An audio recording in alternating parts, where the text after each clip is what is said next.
서로 인사합니다. 사랑합니다. 축복합니다. 오늘도 주님의 은혜가 여러분들 삶 가운데 가득 넘치기를 주님의 이름으로 축원합니다. 오늘 말씀 고린도전서 11장 17절 26절 말씀으로 나를 기념하라 라는 제목으로 말씀 전하도록 하겠습니다. 지난번에 11장부터 공공예배에 대한 이 세 가지 문제를 다루고 있다 말씀을 드렸습니다. 그래서 지난번에는 남자와 여자의 이 예배 시간에 이 머리에 무엇인가를 쓰는 이 머리를 덮는 문제를 다루었었고요. 오늘 본문은 성만찬에서 발생한 문제를 다루고 있습니다. 먼저 우리 17절 18절을 다시 한번 읽어보도록 하겠습니다. 시작. 너희를 칭찬하지 아니하나니 이는 너희의 모임이 유익이 못되고 도리어 해로움이라. 먼저 너희 중에 분쟁이 있다함을 듣고 어느 정도 믿거니와. 아멘.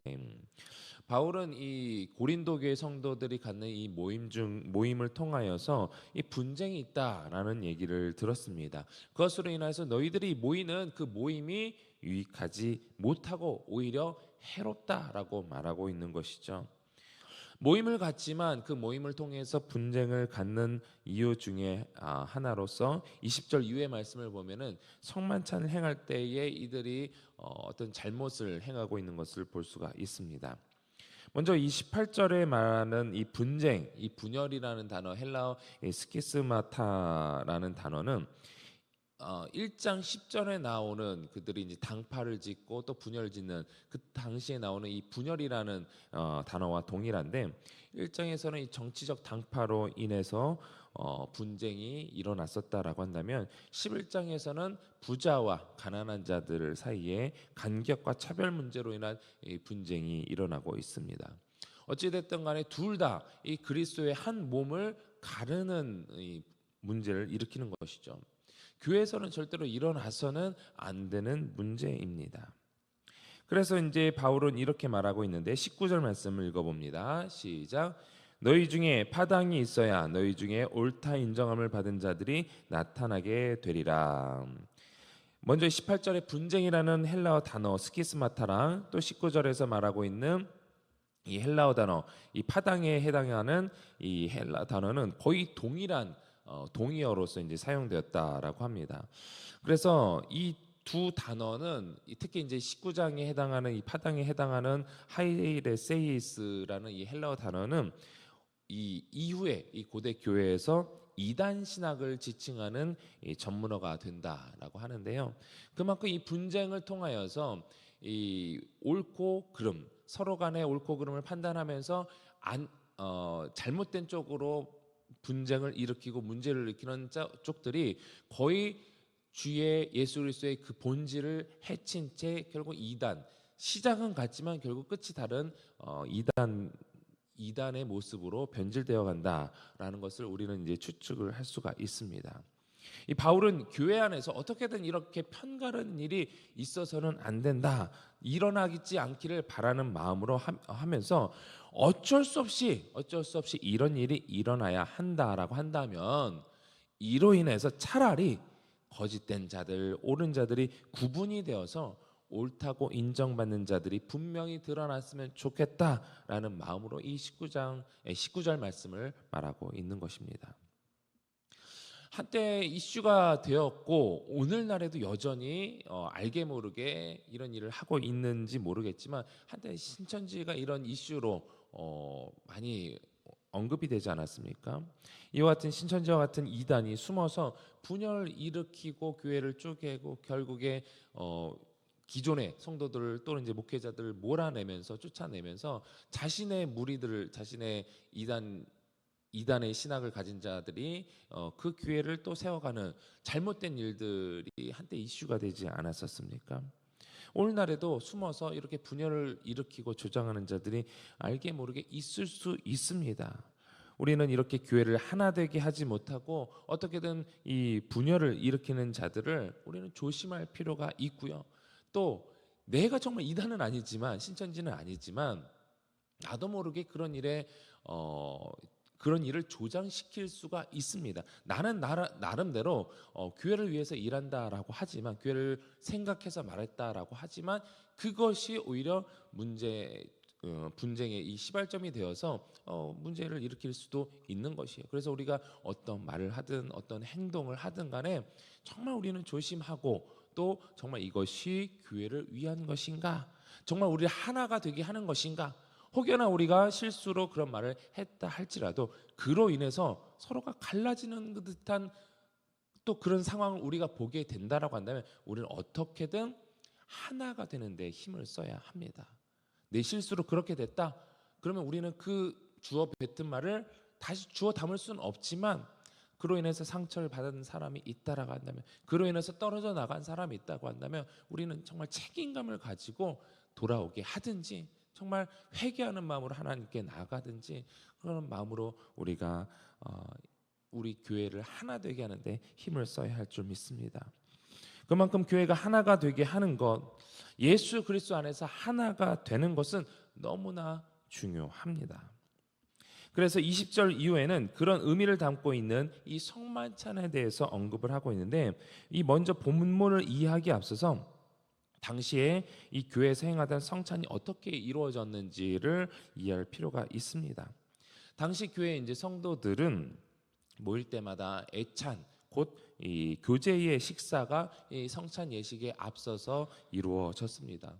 우리는 이제 보통 이 예배를 3부 예배, 2부 예배 드리면은 2부, 3부 예배 드리고 점심 식사를 예배 끝나고 하지 않습니까?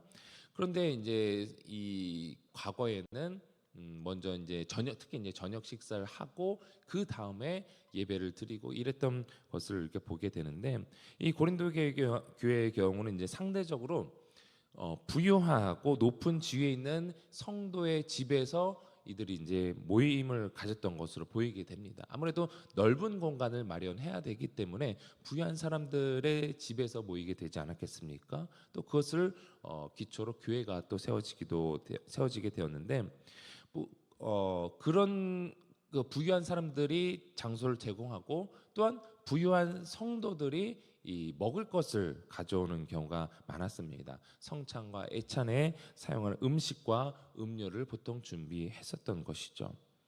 그렇게 준비한 음식을 공동체를 위해서 내놨다라고 한다면 그것은 더 이상 개인의 것이 아닙니다.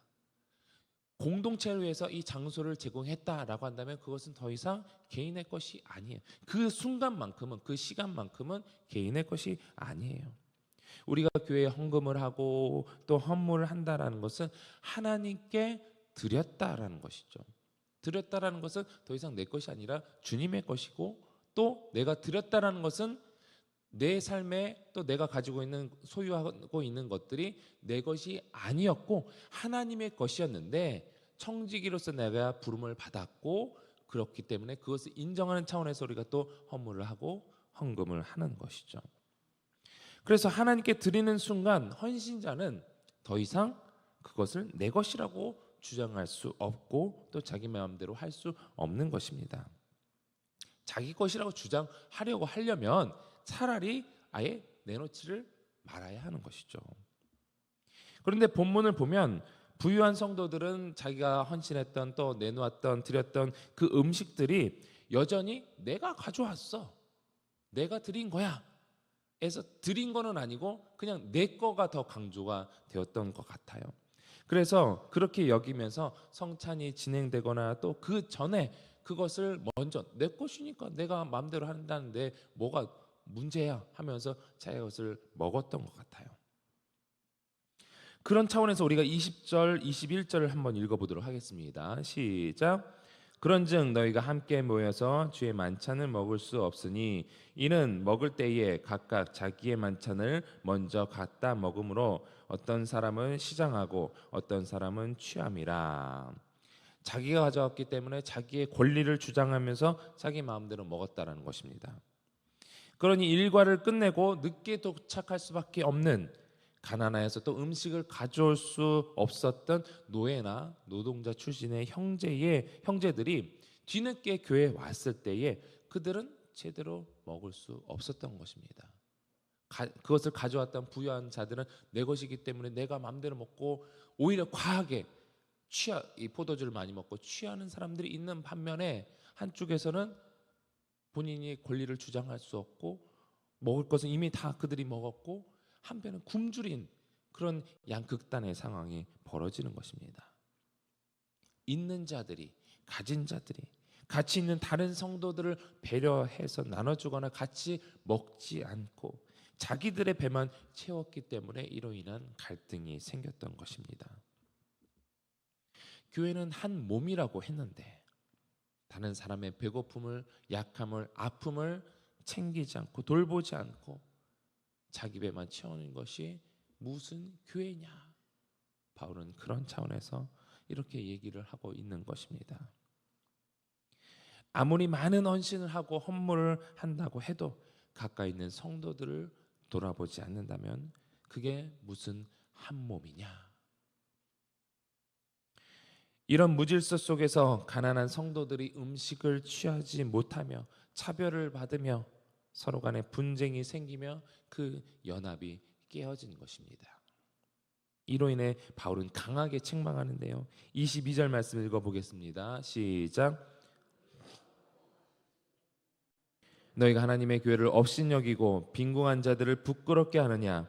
내가 너희에게 무슨 말을 하랴? 너희를 칭찬하랴? 이것으로 칭찬하지 않노라.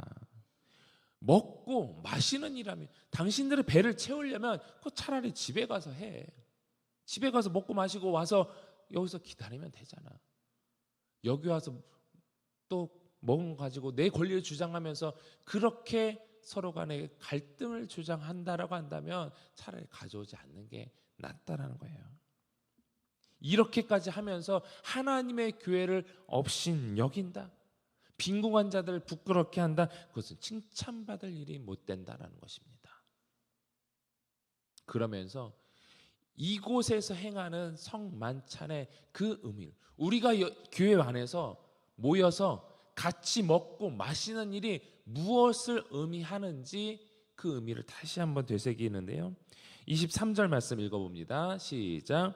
내가 너에게 전한 것은 주께 받은 것이니 곧 주 예수께서 잡히시던 밤에 떡을 가지사.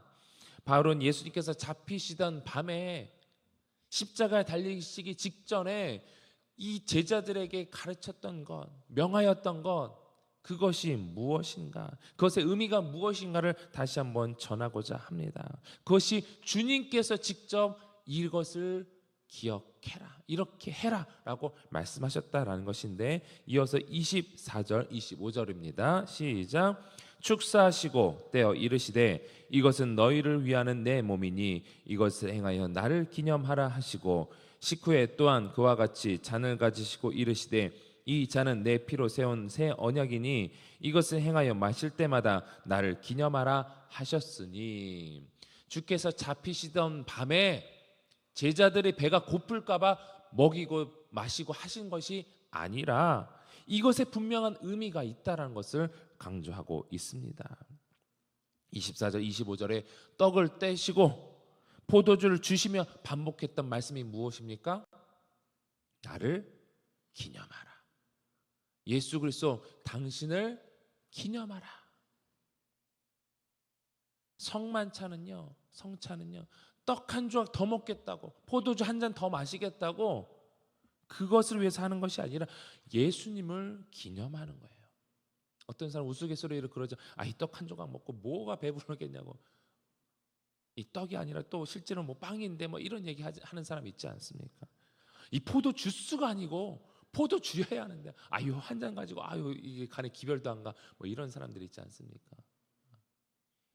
우리가 취하고자 포도주냐 포도주스냐 이걸 따지기 위해서 우리가 그것을 하는 게 아니라는 거예요. 이것을 위해서 우리가 해야, 이 예식을 통해서 하고자 하는 것은 무엇이냐? 예수님을 기념하는 거예요. 예식을 통해서 예수님을 기억하는 데 초점이 있다라는 것입니다. 그 방식은 중요하지 않아요. 일주일에 한 번 하는, 매주 하느냐, 1년에 한 번 하느냐 중요하지 않습니다. 물론 많이 하면 그것을 통해서 우리가 예수님을 기념한다면 좋죠. 근데 많이 한다고 해서 예수님을 기념하는 것도 아니고 한 번 한다고 해서 그 의미를 우리가 또 퇴색시키는 것도 아니에요. 중요한 것은요, 그것을 통해서 우리가 하고자 하는 것은 예수님을 기념한다라는 겁니다. 그렇다면 예수님의 무엇을 기념해야 하는가? 26절 말씀입니다. 시작. 너희가 이 떡을 먹으며 이 잔을 마실 때마다 주의 죽으심을 그가 오실 때까지 전하는 것이라. 성찬은요, 주의 죽으심을 기념하는 겁니다. 기억하는 겁니다. 우리를 위하여서 죽으신 주님을 기억하고 그것을 또 전하는 거예요. 여기서 주의 죽으심이라고 하죠. 주라는 것은요, 예수님이 하나님께서 부활하게 하시고 하나님 우편에 앉히시며 만유의 주로 높이신 분을 의미합니다. 그러니까 단순히 예수님이 아니라 부활하신 예수님, 그리고 하나님 우편에 계신 그분을 우리는 주님이라고 하는 거예요. 그러므로 주의 죽으심이라는 것은 예수님의 죽으심 그것만 말하는 것이 아니라 부활하여 살아나신 그 예수님, 그러니까 부활의 의미까지 포함되어 있다라는 것입니다. 그러니까 성찬식은요, 예수님의 죽으심과 동시에 부활하신 주님을 우리가 선포하는 것이에요. 그래서 이 성찬식은요, 과거, 현재, 미래의 삼중적인 의미를 담고 있습니다. 과거에는 이미 이루신 주님의 죽으심을 우리가 돌아보게 하는 것이죠. 예수님의 찢기신 몸, 또 흘리신 피를 상징하는 떡과 피로 주님의 죽으심을 기념하면서 예수님의 죽으심이 우리의 죄값을 대신 치르신 구속의 죽음이라는 것을 우리는 과거의 그것 구속의 역사를 이루신 그것을 우리가 기억하는 거예요. 현재로서는 우리가 성만찬에 그것을 현재로서 참여하면서 주님이 다가신 그 죽음에 현재적으로 우리가 계속해서 참여하는 겁니다. 예수님의 죽으심은 예수님만의 죽으심이 아니에요.